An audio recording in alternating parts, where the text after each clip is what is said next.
নমস্কার বন্ধুরা, আজকে আমি ভূগোলের বিভিন্ন প্রকারের জলনির্গম প্রণালী বা নদী বিন্যাস এটার সম্পর্কে আলোচনা করব। কোনো একটি অঞ্চলে মূল নদী তার অসংখ্য উপনদী, উপনদী, শাখা নদী, প্রশাখা নদী ইত্যাদি মিলিত হয়ে যে জ্যামিতিক রূপরেখা বা নকশা তৈরি করে তাকে বলা হয় জল নির্গম প্রণালী।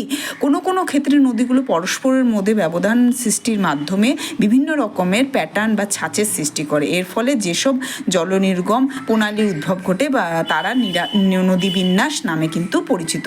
কতগুলো কারণে ভূপৃষ্ঠে পৃথক পৃথক জলনির্গম প্রণালী কিন্তু সৃষ্টি হয়ে থাকে, যেমন ভূমির ঢাল 1 নম্বর, 2 নম্বর শিলার বিন্যাস, 3 নম্বর ভূগাঠনিক নিয়ন্ত্রণ, 4 নম্বর শিলার কাঠিন্যের তারতম্য, 5 নম্বর সাম্প্রতিক ভূগঠন, 6 নম্বর ফাটল বা চ্যুতির উপস্থিতি, তারপরে 7 নম্বর হচ্ছে অববাহিকার অঞ্চলে জলবায়ু, 8 নম্বর হচ্ছে অববাহিকা অঞ্চলের সাম্প্রতিক ভূতাত্ত্বিক ও ভূগাঠনিক ইতিহাস।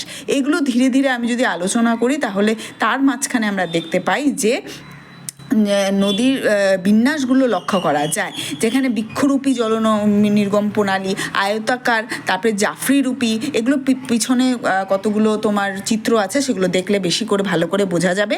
এবার দেখো বৃক্ষরূপী জলনির্গম প্রণালীটা কী টাইপের। আর্দ্র জলবায়ু যুক্ত অঞ্চলে স্বাভাবিকের চেয়ে জলনির্গম প্রণালী কী হয়, যেটা উঠে যেই প্রকৃতি আর কি গড়ে ওঠে সেটাই হচ্ছে ডালপালা যুক্ত গাছের মতন হয়ে থাকে।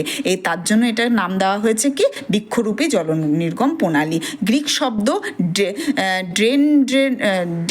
ড্রেনের প্রকৃত অর্থ হচ্ছে কি বৃক্ষ, তাই এর নামকরণ অনুসারেই কিন্তু করা হয়েছে।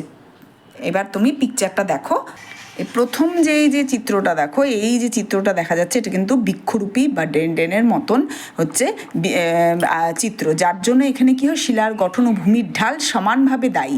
এই অঞ্চলে ভূভাগ কিন্তু সমপ্রকৃতির শিলার দ্বারাই কিন্তু গঠিত হয়, অর্থাৎ এই সব শিলার ক্ষয় ও ক্ষয় প্রতিরোধের ক্ষমতা সমান ও যে অঞ্চলে সামগ্রিক ঢাল একটি নির্দিষ্ট দিকে, সবগুলো কিন্তু একই দিকে, দেখেছো, কোনোটা অপোজিটে কিন্তু প্রবাহিত হচ্ছে না।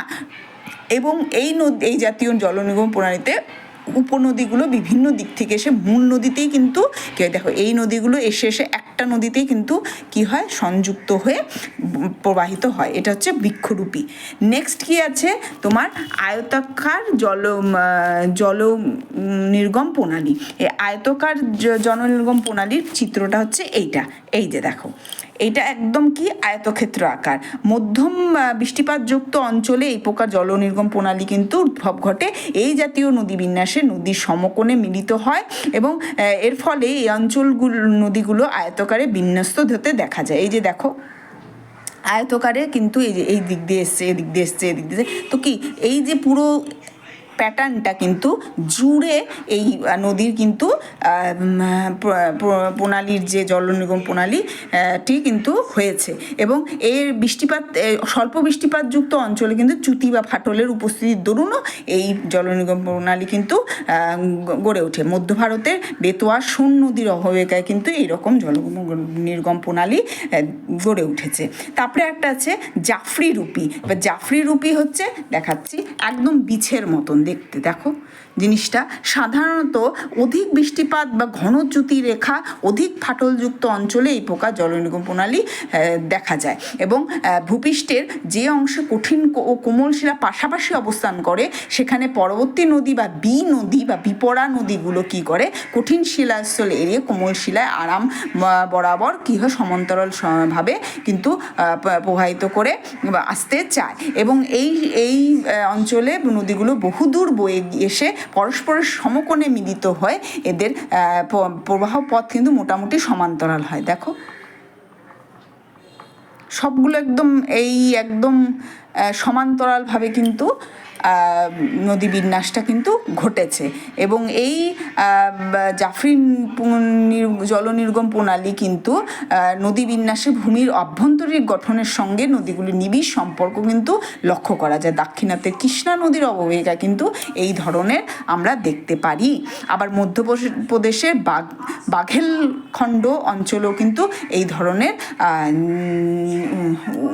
ধরনের ওটা হবে উপজাফরিরূপী নদী বিন্যাস।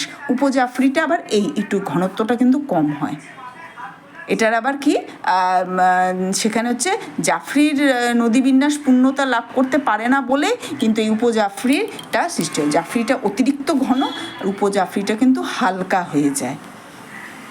আচ্ছা, নেক্সট আছে কেন্দ্রমুখী জলনির্গম প্রণালী। এই যে সমস্ত নদীগুলো কি হবে একটা কেন্দ্রের দিকে, মানে এই দেখো সমস্তগুলো এসে এই যে পয়েন্টটা এখানে কিন্তু সবগুলো এসে কি হচ্ছে এখানে যুক্ত হচ্ছে, নদীগুলো বিভিন্ন জায়গার থেকে এসে এসে কেন্দ্রে অবতল ভূমিতে নদীর অবতল কেন্দ্রে উৎপন্ন নদীগুলো চারিদিক থেকে এসে উচ্চভূমির থেকে এসে এসে কিন্তু একটা জায়গায় কি হচ্ছে এগুলো নিযুক্ত হচ্ছে। এগুলো কোথায় আমরা দেখতে পারি? এটা এশিয়ার লক্ষ্ণৌ হ্রদে, আফ্রিকার চাঁদ হ্রদে কিন্তু এই ধরনের জলনির্গম প্রণালী দেখা যায়। নেক্সটে কি আছে? কেন্দ্র বিমুখী জলনির্গম প্রণালী, মানে কেন্দ্র মানে কেন্দ্র শঙ্কু আকৃতি বা গম্বুজের মতন আকৃতির পাহাড়ের ওপর মৃত আগ্নেয়গিরির ওপর এই প্রকারের জলনির্গম প্রণালী দেখা যায়। যেমন হচ্ছে পরেশনাথ পাহাড়ে কিন্তু এই রকম আমরা দেখতে পাই। এইগুলো হচ্ছে দেখতে অনেকটা কি হবে কেন্দ্র বিমুখী কিন্তু এই জলনির্গম প্রণালী। আবার কৌণিক জলনির্গম প্রণালী আছে যেগুলো নাকি কৌণিক অবস্থান করে, চ্যুতির দরুন এইসব জলপ্রণালীর সৃষ্টি হয়। বলয়াকার, আঙ্গুরি আকারের চিত্রটা আমি তোমাকে দেখাচ্ছি। একটু গম্বুজ আকৃতি পাহাড়ের কঠিন কোমল শিলা একের ওপর একের এক অবস্থান করলে কি হয় একটা আঙ্গুরি আকার। এই যে চিত্রটা আঙ্গুরি আকার, মানে আঙ্গুরের ছড়ার মতন এক একটা লাইনের মধ্যে এগুলো কিন্তু সৃষ্টি হয়। তারপরে দেখো কি আছে সমান্তরাল জলনির্গম প্রণালী, যেটা নাকি শিবালিক পর্বতের দক্ষিণ ঢালে এরূপ নির্গম প্রণালী আমরা দেখতে পাই। সমান্তরাল জলনির্গম প্রণালী এটা হচ্ছে সমতল জায়গায় মোটামুটি সরলরেখার মধ্যেই প্রবাহিত হয়। অসঙ্গত অঙ্কুশাকৃতির জলপ্রণালী, এটা যেমন হচ্ছে মূল নদীর সঙ্গে নৌকার টানা আকাশী মতো সূক্ষ্ম বা স্থূলকোণ মিলিত হয়। আর এই প্রকার নদীবিন্যাস নাম তোমার অঙ্কুশাকৃতি।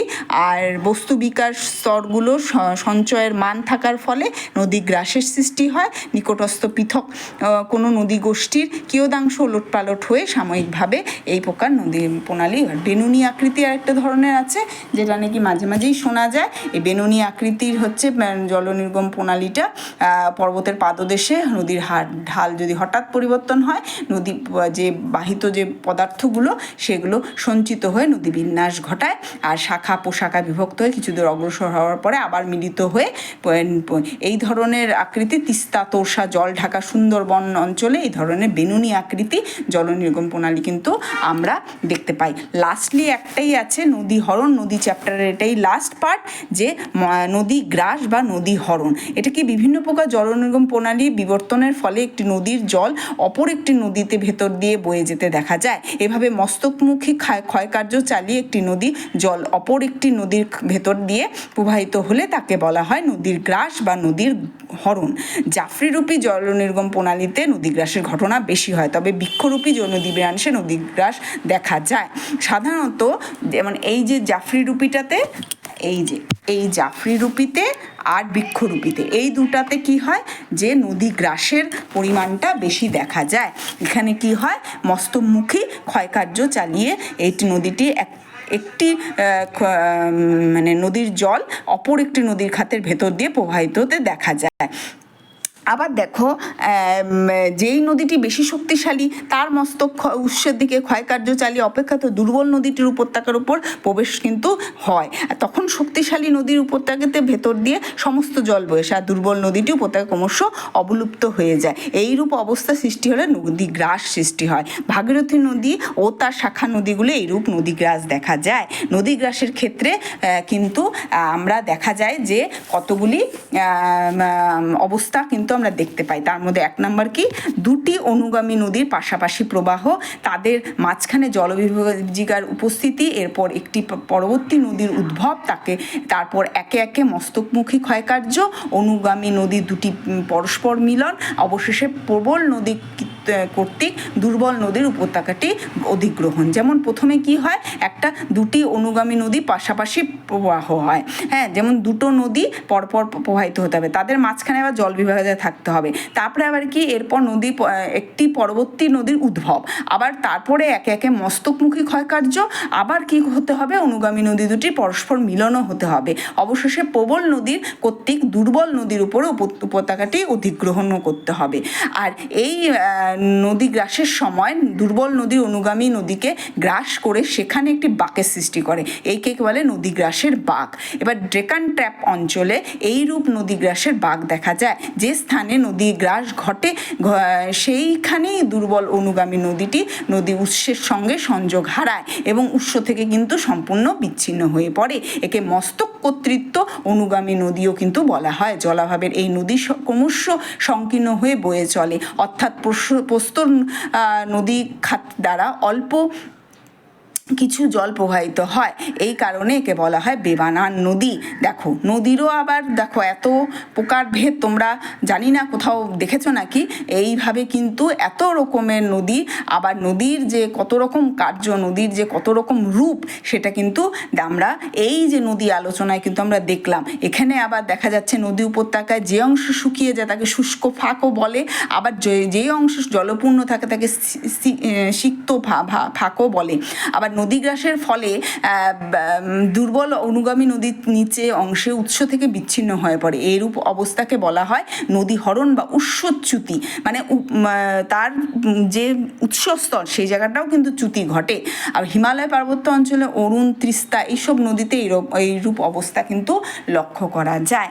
এইখানে নদী চ্যাপ্টারে পুরো আলোচনা এখানে আমি শেষ করলাম। নদী চ্যাপ্টারে প্রত্যেকটা ভিডিও তোমরা যদি দেখো তাহলে পুরো ডিটেলস নদী কি করে, নদী কোথায় উৎপত্তি, কিংবা নদীর ফলে যে কত রকমের ভূগঠন, জলপ্রপাত, বিভিন্ন রকমের কিন্তু আলোচনা এই সব ভিডিওগুলোতে তোমরা একের পর এক যদি দেখো। আর বিভিন্ন রকমের বদ্বীপ, এগুলো কিন্তু ভেতরের ছোট ছোট ছোট ছোট কোশ্চেনের জন্য খুবই প্রয়োজন। আমি পরবর্তীতে তোমাদের কোশ্চেন দেওয়ার, শর্ট কোশ্চেন দেওয়ার ব্যবস্থা করব। তোমরা ভিডিওগুলো দেখো এবং বলো কি দরকার সেটাগুলো আমাকে জানাবে। Thank you.